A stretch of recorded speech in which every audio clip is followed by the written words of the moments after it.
guys, what's up? It's Joe Rady from Rady's Rides. We're back here at one of my special filming spot locations because guess what? We have that one mid-size two-row luxury SUV that is very unique for a lot of different reasons.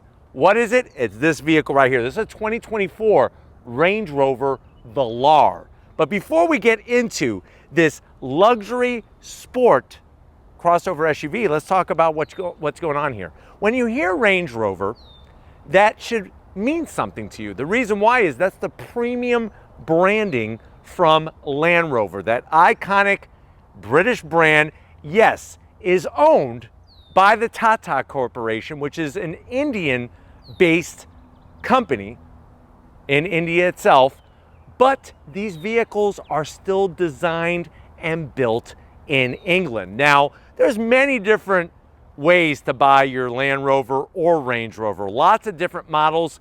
This Velar, like I said, it's a mid-size, but it's a two-row, and it definitely has a more sportier style and appeal than some of their boxier Range Rovers and Land Rovers, especially when you look at something like the Land Rover Defender. But what I want to find out is, if you're looking for a mid-size two-row SUV, do you go BMW X5? Do you go Audi? Do you go Mercedes? Or do you go with this Velar? Let's go ahead, let's dive into ours and find out. Right off the bat, one of my favorite things about these types of vehicles from Range Rover is the two-tone. Our grayish metallic blue with the black roof and A-pillar gives it that nice sporty style. When it comes to headlight design, very signature. So you're gonna have your LED daytime running lamp, LED turn signal, and then our LED headlights nestled in this super slim headlight housing.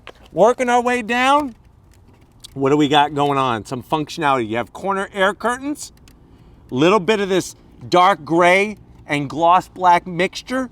And then you'll also notice how the splitter, the gloss black splitter, starts to come out on the corner, and then it extends all the way across the front fascia.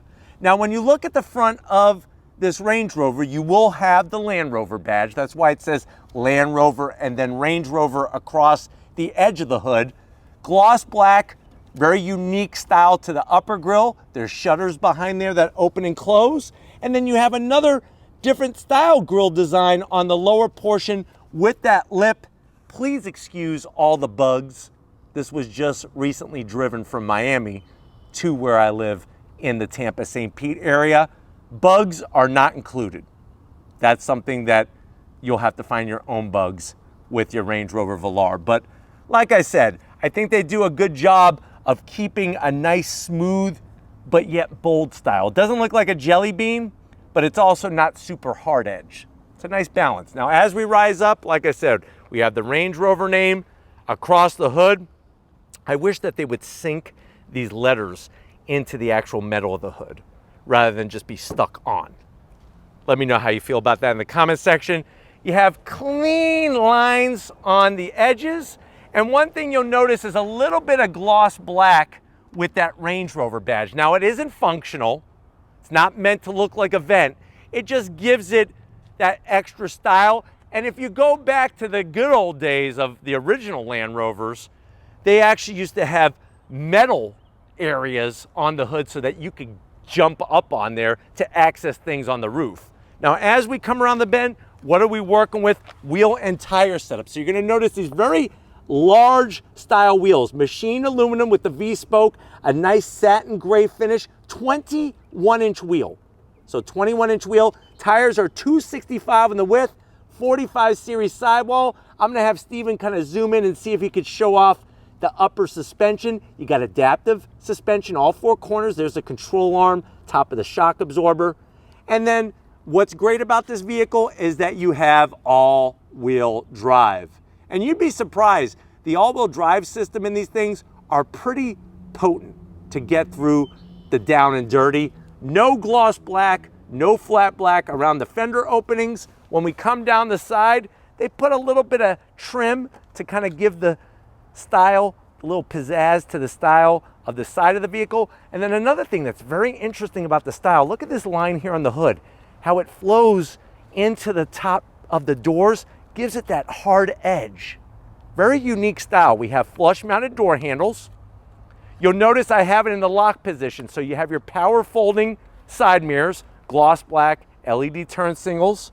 And then on the lower side of things, it's a mixture of body color with the gloss black. And like I said, this is a 2-row, nice flat roof with your panoramic sunroof. Good size on the quarter window, and I'm glad that they made it with a nice flow to it rather than just square it off. That body line, so crisp, flows into the taillights. And then as we swing it around back, it's interesting how just nice and clean the tail end is. So you have this nice long roof spoiler. You could actually see the wiper tucked underneath there. Gives it that super ultra clean look. We got the Range Rover name spelled out in the back in the gloss black. Nice black lettering for Velar.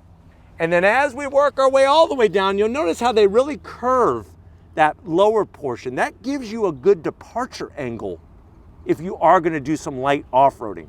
But why don't we go ahead, let's pop the hood and see what the heck is powering our Velar. All right, guys, we got the hood popped open. You do have hood struts. With the Velar, you do have 2 engine options. An inline 4 turbocharged engine, or like ours, underneath that engine cover, we have an inline 6. So what you're looking at, it's a 3-liter straight 6 turbocharged setup, 395 horsepower, 405 pound-feet of torque. And that's not just turbocharged, it's turbocharged and supercharged because this is the Velar P400. 8-speed automatic that's going to send the power to all 4 wheels, 0 to 60 in about 5.2 seconds. And what's great is that besides a quick 0 to 60, you're going to have a top speed of 155 miles per hour. When it comes to MPGs, you're looking at around 19 in the city, 25 on the highway, and the vehicle weighs around 4,450 pounds. So nice that they have the 2 different engine options, and we have the larger of the 2, the P400. The reason why they call it P400 is because they rounded up 400 horsepower, even though technically it's 395. But why don't we go ahead, let's fire up this P400 and see it move.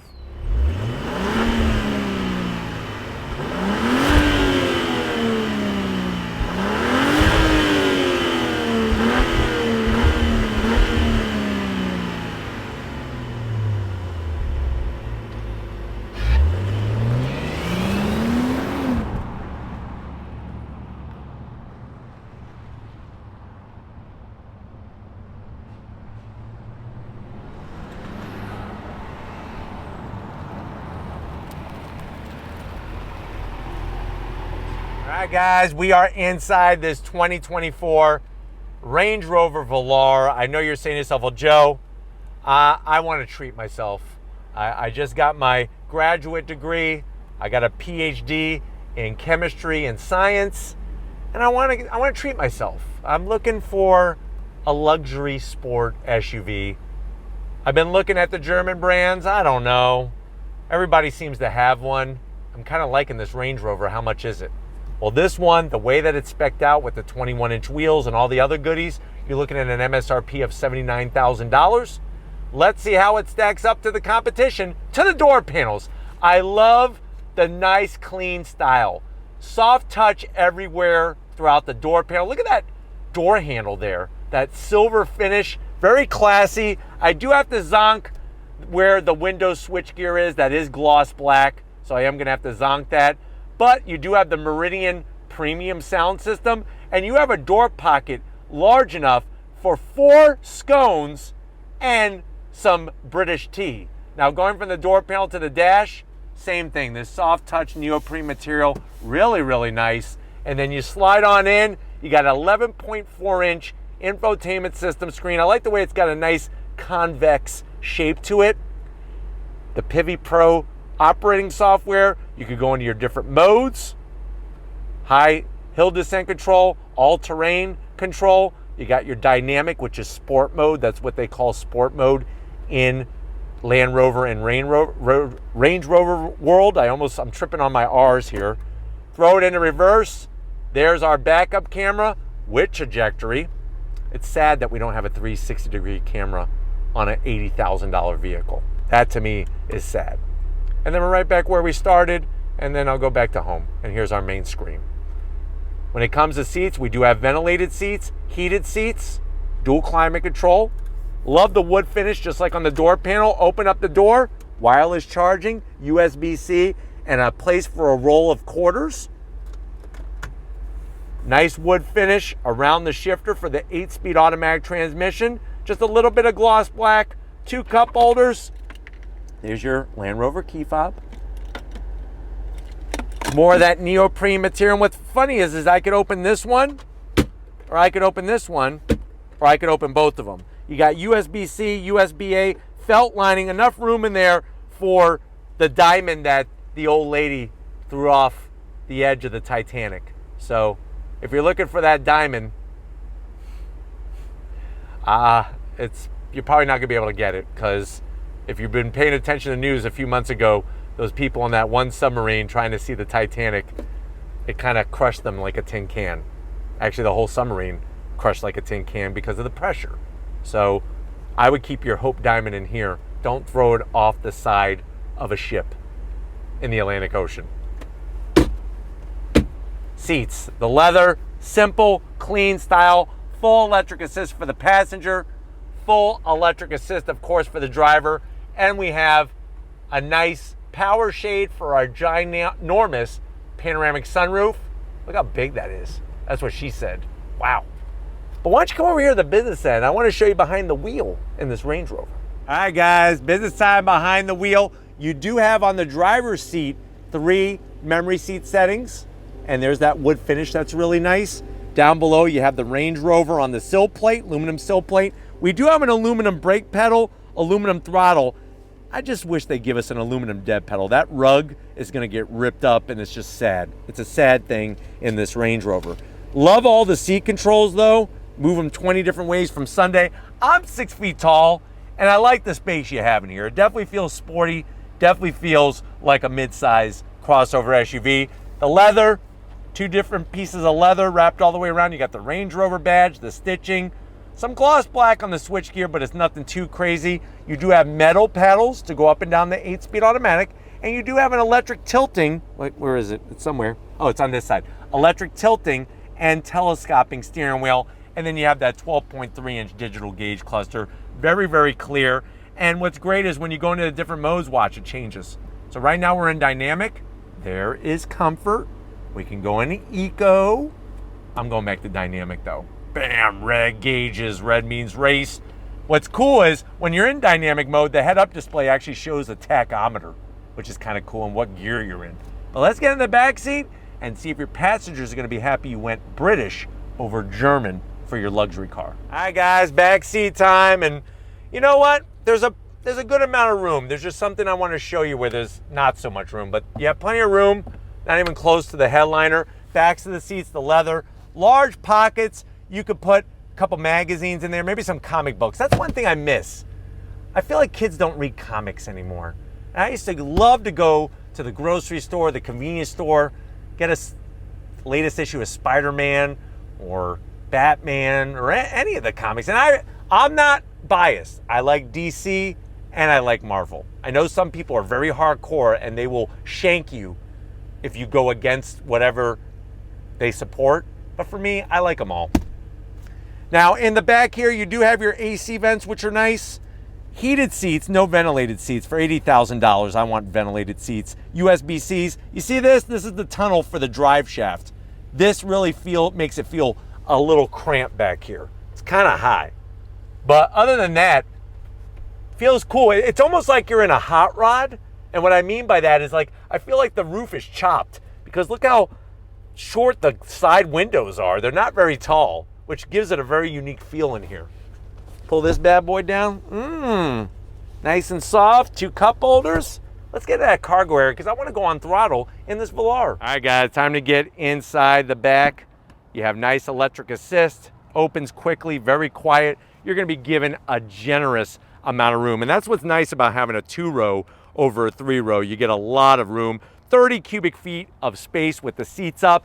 You wanna double down like in Las Vegas, Guess what? Fold down the mid-row, it gives you 60 cubic feet of space. We do have a 12 volt, which is really nice, conveniently located back here. And then, of course, what do we have underneath? You ready? 1, 2, 3. You do have a spare and enough room in there for some Twinkies, some boxes of Twinkies, actually. And I like the way it's got this aluminum finish here, so when your kids are dragging their crap out of the back, they're not going to scratch all the plastic. This will take a better beating over time. But why don't we go ahead? If you're ready, I'm ready. We got 3 liters of inline 6 supercharged and turbocharged goodness. Let's go on throttle and see how it feels. All right, guys, we're inside this 2024 Range Rover Velar. I gotta go on throttle. I can't hold it back anymore. In dynamic mode, on throttle, here we go. Nice. Getting the power to the ground. And you know what? 0 to 60 in 5.2 seconds is nothing to laugh about. I mean, that's pretty potent for a vehicle this size, this weight, with the all-wheel drive. It's super smooth and very, very comfortable in here. So that's the thing that's really nice, is you are surrounded by a lot of comfort.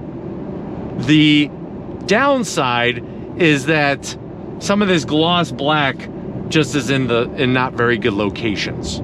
Getting to the Pivi Pro operating software in the infotainment system is well within reach. You could pull up your different modes. You could pull up just about anything that you need. The problem is that there's no physical controls for AC. So everything, and when I say everything, is done through the screen. And that really is not my favorite. The digital gauge cluster is very easy to read. And visibility out the front is spectacular. Out the back, just fine. And I like the side mirrors. You have this good access to these side mirrors, which allow you to see very clearly. Of course, you have blind spot monitoring, lane keep assist, all of those different things that allow you to be safe, be comfortable. And the head-up display is another nice piece of technology. Now, surprising how you actually get metal paddles, because if you compare this to any of the competition, pretty much all of them have plastic. So it's nice to have that metal feel underneath your fingertips. Just feels a little nicer, a little bit more polished. I'm just not sure about the $80,000 price tag in this. That's quite a bit of money, and I just don't know if I would go that route. But from a driving standpoint, feels really good. And the fact that you have almost 400 horsepower is actually plenty in here. It moves the vehicle quite well. Steering, when you put in a dynamic mode, obviously that's going to adjust the steering sensitivity, the throttle sensitivity, all those different things, how the transmission and the engine behave with one another. But really, really nice and composed. All right, guys. As you can see, navigating with this vehicle, very, very easy. It's not a large SUV by any means. Let's go on throttle. On throttle, here we go. Yee-hoo! Very, very controllable. Not a lot of body roll, which is nice. And even with the 21-inch wheels, the ride isn't that stiff. It really isn't, because you have the adaptive suspension. All you got to do is go into your modes, hit comfort, and guess what? You took care of that.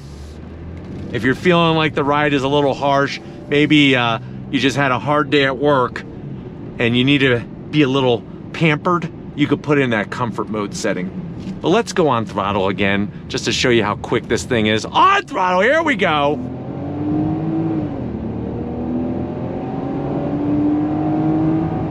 What's crazy is I can actually feel the difference. There's a distinct difference between comfort and dynamic when it comes to acceleration. And I like that, because if you're gonna have different modes, you might as well have them have a little bit different personality between the three. So it's nice to just have that difference. I'm feeling a little bit more sporty. I got my collar popped right now, and I'm in that mode, and now I'm gonna have that greater throttle sensitivity and quicker acceleration. There is a bit of wind noise and road noise, and I'm surprised by that, because you would think this being an $80,000 luxury SUV, it'd be like driving a Vault. It's kind of not. So something to think about when it comes to interior noise. But I'm sure with that Meridian sound system, you just turn up the tunes and you won't hear a thing except your music. But steering feels good. I just wish there were some physical knobs and buttons in here. I'm kind of missing that, because everything is within the screen. There's your heated seats, your ventilated seats, your AC controls. Everything is in the touchscreen. But driving on the highway, very comfortable, very composed, and you have the all-wheel drive. So no matter what the weather does, no matter what the road surface does, you're gonna have that great grip and stability. But I guess the big question is the reputation, right? Is the reputation true for these Range Rovers, where owners can have certain issues? This one has over 13,000 miles and has been trouble-free since I've been driving it this week. So if that means anything to you, at least you have that to go on. But I'm hoping that this has been a good overall review of what the Velar is bringing from Range Rover for 2024. We're gonna get back to where it all started and finish this one up. So I will see you in a second. All right, guys, it's been another great day here in Tampa Bay with this Range Rover Velar. Definitely want to thank everybody at Land Rover and Range Rover for allowing us access to this press fleet vehicle. Let me know what you think. If you're looking for sport, if you're looking for luxury, and you're looking for unique style, do you go BMW? Do you go Mercedes-Benz? Do you go Audi? Or do you go with this Range Rover? Let me know down in the comment section. But if you're new to the channel, on your way out, hit that subscribe button. I promise you it's worthwhile. Come back for more. If you are a subscriber, thank you for being part of the Raise Rise family. We need to give it up to Stephen Flood. He's been working hard, mastering his craft. Just when you thought that Stephen Flood couldn't get any better, he just ups the ante, ups his game. And that's why all the women around the world love him. So thank you, Stephen, for all your hard work. And just like always, guys, I'll see you on the next ride.